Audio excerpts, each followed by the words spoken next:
Terima kasih Anda masih menyaksikan laporan pemilu. Pemirsa, survei terbaru Indonesia Polling Station, elektabilitas Prabowo Gibran di posisi teratas, mencapai 51,8% dan berpeluang menang satu putaran.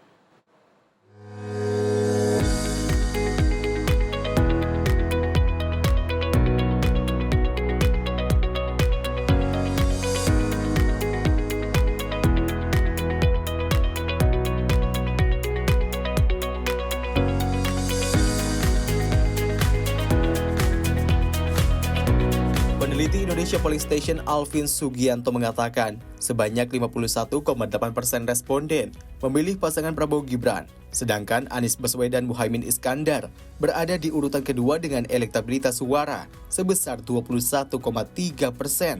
Disusul dengan Ganjar Pranowo Mahfud MD dengan elektabilitas suara 19,2%. Alvin menilai, menurunnya elektabilitas Anies Baswedan Muhaimin Iskandar dan Ganjar Mahfud lantaran melakukan penyerangan ke kandidat lain dalam debat Capres pada 7 Januari lalu.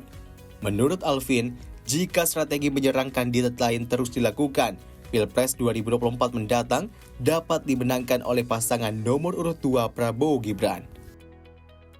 Ketika kami tanyakan, jika saat ini dilaksanakan pemilihan presiden dan wakil presiden, siapakah yang akan ibu, bapak, atau saudara pilih? Mayoritas publik atau sebanyak 51,8% responden mengaku akan memilih pasangan Prabowo Gibran jika Pilpres dilaksanakan hari ini.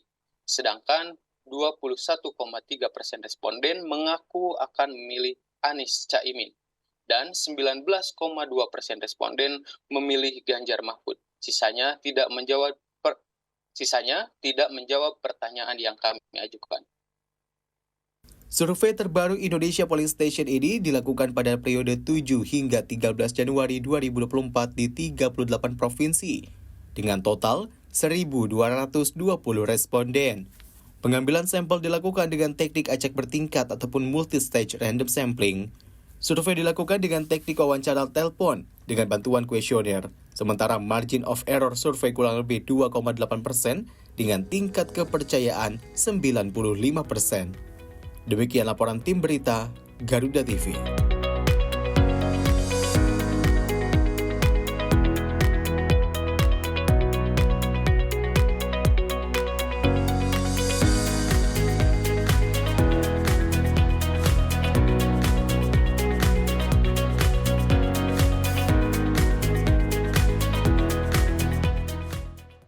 Pemirsa, sementara itu hasil survei Indonesia Polling Stations juga menunjukkan sebanyak 80,7% pemilih Prabowo Gibran sudah mantap dengan pilihannya dan tidak akan berpindah ke paslon Capres-Cawapres lain.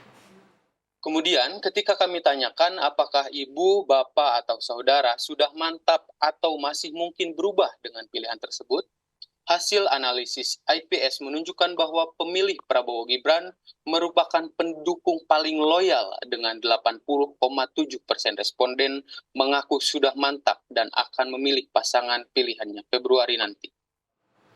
Survei Indonesia Polling Stations juga menunjukkan mayoritas masyarakat Indonesia, yakni sebesar 70,2% setuju Pilpres berlangsung satu putaran. Terkait wacana Pilpres cukup satu putaran saja. Ketika kami tanyakan kepada responden, apakah Anda setuju atau tidak setuju seandainya Pilpres berlangsung cukup satu putaran saja? Hasilnya, mayoritas publik yaitu sebanyak 70,2% responden setuju apabila Pilpres selesai dalam satu putaran. Sedangkan hanya 15,6% responden yang mengaku tidak setuju dengan Pilpres hanya berlangsung satu putaran. Dan sisanya sebanyak 14,2% responden tidak tahu atau undecided. Hasil analisis IPS mengindikasikan bahwa mayoritas publik setuju Pilpres berlangsung satu putaran adalah untuk menekan atau menghemat anggaran dan untuk mengefektifkan waktu. Survei terbaru Indonesia Polling Stations, elektabilitas Prabowo Gibran di posisi teratas, mencapai 51,8% dan berpeluang menang satu putaran. Seberapa besar peluang pasangan Capres-Cawapres nomor urut 2 Prabowo Gibran menang satu putaran di Pilpres 2024? Dan pada sore hari ini di studio Garuda TV, hadir narasumber kita yaitu peneliti Indonesia Polling Stations Alvin Sugianto. Selamat sore Mas Alvin. Selamat sore, Mbak Vo. Iya, untuk berita sebelumnya tadi kita melihat bahwa polling station itu memang mengarah kepada pencapaian paslon nomor urut 2 yang dimana mencapai 51,8%. Bisa dijelaskan untuk proses survei yang dilakukan oleh IPS ini seperti apa? Oke, jadi proses survei seperti biasa gitu, seperti yang tadi sudah ditayangkan juga menggunakan multi-stage random sampling gitu, Oke. melalui wawancara telepon gitu. Jadi kita telepon sebanyak 1.220 responden oleh tenaga profesional yang tentunya sudah terlatih gitu ya Mbak. Dan sudah melakukan survei tidak hanya sekali dua kali gitu, sudah sering mereka melakukannya baik itu melalui via telepon atau langsung turun ke lapangan begitu ya Mbak. Nah hasilnya kemudian kami olah dan menunjukkan persentase sebesar itu. Oh, oke. Lalu kalau misalnya kita melihat bahwa persentase dari elektabilitas para paslon ini kan naik turun. Iya. Sebetulnya menurut Mas Alvin ini faktor yang paling terlihat tuh apa? Jadi faktor naik turunnya elektabilitas itu dipengaruhi oleh banyak faktor ya. Seperti yang saat awal-awal kami melakukan survei, Prabowo itu belum menyentuh angka setinggi sekarang ya. Kemudian perlahan tapi pasti gitu naik. Kemudian pesaingnya juga seperti Ganjar awalnya di posisi kedua gitu ya, karena beberapa faktor menjadi turun gitu. Sekarang di posisi ketiga, sementara Anies cenderung stagnan gitu. Beberapa faktor yang mempengaruhi elektabilitas ya salah satunya kemarin debat kemarin ya di mana dua pasangan calon presiden menyerang salah satu pasangan calon itu sangat berpengaruh gitu ya. Selain itu faktor lainnya yang menguatkan 02 dalam rating elektabilitas diantaranya baiknya kinerja Kementerian Pertahanan ya yang dikonfirmasi juga di survei kami, kemudian beberapa kali juga mendapatkan apresiasi dari Presiden Jokowi. Betul. Selanjutnya menguatnya elektabilitas Prabowo juga di mana bergabungnya Gibran, di mana Gibran itu mengkonsolidasi kaum muda gitu, di mana sekarang kan euforia kaum muda itu menuju ke Gibran gitu Mbak. Iya, Nah, betul. selanjutnya faktor selanjutnya yaitu semakin solidnya partai pendukung atau partai pengusung ya Mbak. Seperti yang kita ketahui dalam survei sebelumnya contoh Golkar itu di 40% gitu mendukung Prabowo. Kemudian sekarang itu sudah tingkat di 60% itu untuk dukungan Prabowo dan masih ada sisanya yang masih bisa ditingkatkan seperti itu. Kemudian turunnya elektabilitas Ganjar dan stagnannya Anies itu juga dipengaruhi kemarin karena Oleh penampilan debat terakhir kemarin gitu ya, di mana kompak menyerang Prabowo gitu kan. Masyarakat kita itu budaya politik masyarakat itu kita itu cenderung tidak menyukai sosok sesuatu hal atau sosok yang arogan gitu ya, yang menyerang orang lain gitu. Artinya menjadi salah satu acuan juga ya untuk perform debat kemarin yang ketiga itu menjadi salah satu acuan naik turunnya dari elektabilitas para paslon gitu. Nah kalau kita melihat bahwa 51,8% itu adalah nilai elektabilitas Prabowo Gibran. Nah itu kalau misalnya kita lihat untuk seberapa besar pemilih mudanya atau pemilih generasi Z, generasi milenial itu seperti apa? Untuk itu kami belum melakukan riset untuk secara data survei menyeluruh gitu. Oke, baik. sampai sedetail itu. Oke, oke. Nah, Karena kalau agregatnya itu kami lihat secara nasional aja gitu. Tapi kalau menurut IPS sendiri, kalau untuk nilai dari elektabilitas 51,8% ini, apakah memang itu salah satu menjadi potensial bahwa satu putaran pada pemilu 2024 akan terjadi menurut Anda? Iya, sangat berpotensi ya Mbak. Melihat bagaimana sekarang seperti yang tadi saya bilang, Iya. solidnya para pendukung 02 gitu. Terus banyaknya pendukung 01 dan 03 itu bermigrasi ke 02, sudah sering kita lihat di beberapa berita gitu ya. Terus melemahnya PDI Perjuangan, ya itu juga membuat kemudian kontestasi ini bisa berlangsung satu putaran. Selain itu, masyarakat juga menghendaki, dalam survei yang kami lakukan, masyarakat itu menghendaki bahwa Pilpres ini hanya satu putaran. Alasannya yang kami terekam oleh kami yaitu untuk efisiensi waktu dan untuk menghemat biaya anggaran negara gitu, karena untuk melakukan kontestasi pemilihan presiden ini kan mencapai triliunan gitu ya Mbak. Nah, masyarakat itu menginginkan pengefektifan waktu. Jika bisa dilakukan satu putaran, lakukan satu putaran dan anggaran sisanya atau anggaran lain itu untuk putaran kedua itu lebih baik dialokasikan untuk kesejahteraan masyarakat. Oke, kalau gitu. Nah, kalau misalnya ini kan kita melihat bahwa elektabilitas 51,8%. Apakah memang beberapa lembaga survei jika memang lebih dari 50% semuanya rata, apakah memang itu menjadi salah satu acuan untuk KPU bahwa itu akan terrealisasi untuk satu putaran lagi? Itu menjadi salah satu acuan? Iya, bisa jadi menjadi acuan ya, karena survei ini dilakukan di seluruh Indonesia gitu. Jadi merekam sebagian pendapat masyarakat Indonesia gitu ya, yang tentunya bisa merepresentasikan juga dari keseluruhan masyarakat Indonesia gitu ya. Nah, kemudian ini juga bisa menjadi acuan dengan adanya margin of error, di mana margin of error itu kan 2,8% ya. Nah, angka 51,8% ini bisa lebih rendah sesuai margin of error, bisa juga lebih tinggi begitu. Nah, untuk yang mantap memilih itu kan kalau dari IPS yang tadi kita lihat bahwa 70,2% responden itu mantap untuk memilih satu putaran.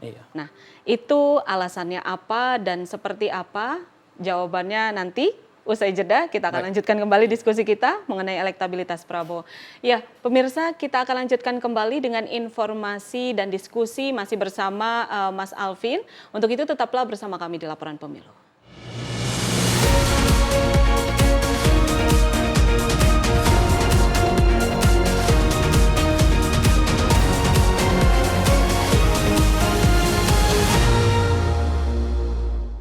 Terima kasih Anda masih menyaksikan Laporan Pemilu dan saya masih bersama narasumber saya pada sore hari ini, Mas Alvin.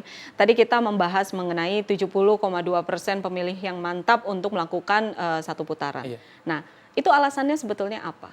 Dan apakah nantinya akan ada perubahan dengan adanya swing voters atau seperti apa? Nah, tadi juga sempat saya singgung ya, alasan pemilih mayoritas itu menginginkan satu putaran itu karena ingin mengefektifkan waktu. Selain itu, mereka juga menginginkan, kan biaya dari pemilu ini sangat besar ya, mencapai triliunan ya. Mereka menginginkan ini selesai satu putaran gitu. Karena kan kalau sampai 2 putaran, pasti akan ada lagi biaya yang dikeluarkan oleh negara gitu ya. Nah, pengeluaran biaya ini jika selesai satu putaran, ini bisa digunakan untuk sektor lain, untuk kesejahteraan masyarakat gitu. Artinya kalau misalnya memang untuk 70,2% ini memang alasan mereka adalah untuk meminimalisir budget untuk penyelenggaraan pemilu pada tahun ini gitu. Nah, kalau misalnya memang hasil survei dari Indonesia Polling Station ini kan memang menunjukkan 80,7% itu pemilih Prabowo Gibran sudah mantap dengan memilih. Nah, kalau kita berbicara soal mantap bahwa perform dari setiap debat saja itu mempengaruhi elektabilitas dari para paslon. Apakah ini akan menjadi salah satu acuan untuk tetap stabil seperti itu atau memang nantinya menurut Mas Alvin ada perubahan? Bisa jadi ada perubahan ya. Namun yang 80,7% ini saat kami tanyakan mereka itu menjawab mantap dengan pilihannya gitu ya. Jadi para pendukung 02 ini solid gitu mendukung pilihannya gitu. Nah, kemudian hal ini bisa mungkin berubah juga apabila tidak ada gempa politik di negeri ini yang bisa mempengaruhi opini dan kecenderungan pemilih gitu saat nanti pemilu nanti. Tapi maksudnya yang memang sangat-sangat terlihat itu gempa politik itu yang seperti apa? Misal kayak perform yang kemarin. Iya, seperti perform kemarin kan tiba-tiba dua pasangan calon kompak gitu menyerang satu pasangan itu sangat mempengaruhi gitu. Itu artinya persepsi publik gitu, iya. Karena kan budaya politik di Indonesia ini masyarakat itu tidak menyukai gitu hal-hal yang seperti itu gitu, keluar dari substansi debat kemarin itu. Nah, oke. Kalau untuk IPS sendiri, untuk kedepannya ini kan kita masih melihat bahwa perkembangan dari elektabilitas itu akan naik dan turun, bahkan ada yang stuck, bahkan tidak memilih sama sekali gitu kan. Nah, untuk pemilihannya itu untuk kedepannya untuk melihat dari perkembangan IPS ini seperti apa? Maksudnya bagaimana? Untuk perkembangan dari IPS sendiri, untuk responden dan kedepannya itu programnya seperti apa, Mas? Kami akan lakukan lagi survei sebelum seminggu atau 2 minggu sebelum pemilu gitu untuk mengetahui tingkat elektabilitas para capres ini seperti apa. Nah, kalau tidak ada seperti yang tadi saya bilang gempa politik itu kemungkinan akan naik atau turun sedikit gitu antara elektabilitas 3 pasangan calon ini. Oke, baik. Kalau misalnya memang kalau kita berbicara tadi satu putaran, kalaupun memang itu tidak terjadi untuk satu putaran, kalau untuk terjadinya 2 putaran itu, kira-kira siapa yang akan potensi lolos? Untuk 2 putaran, kami juga kemarin melakukan survei. Nah, hasil survei ketika kami tanyakan kepada responden, seandainya putaran kedua itu mempertemukan antara Prabowo dan Ganjar sebesar 59 kalau nggak salah, itu memilih Prabowo. Nah, sisanya itu memilih Ganjar dan undecided gitu.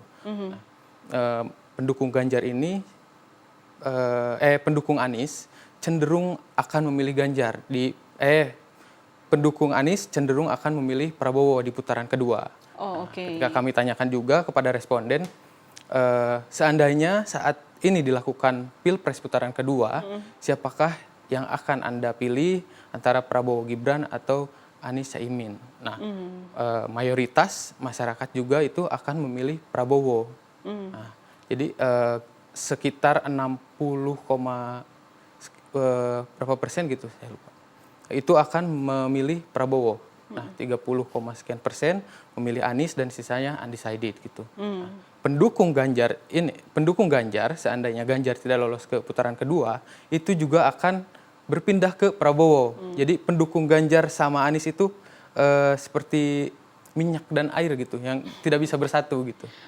Oke. Artinya kalau misalnya memang terjadi 2 putaran bahwa suara dari Anies Baswedan dan juga Muhaimin Iskandar itu akan berpindah ke paslon nomor 2.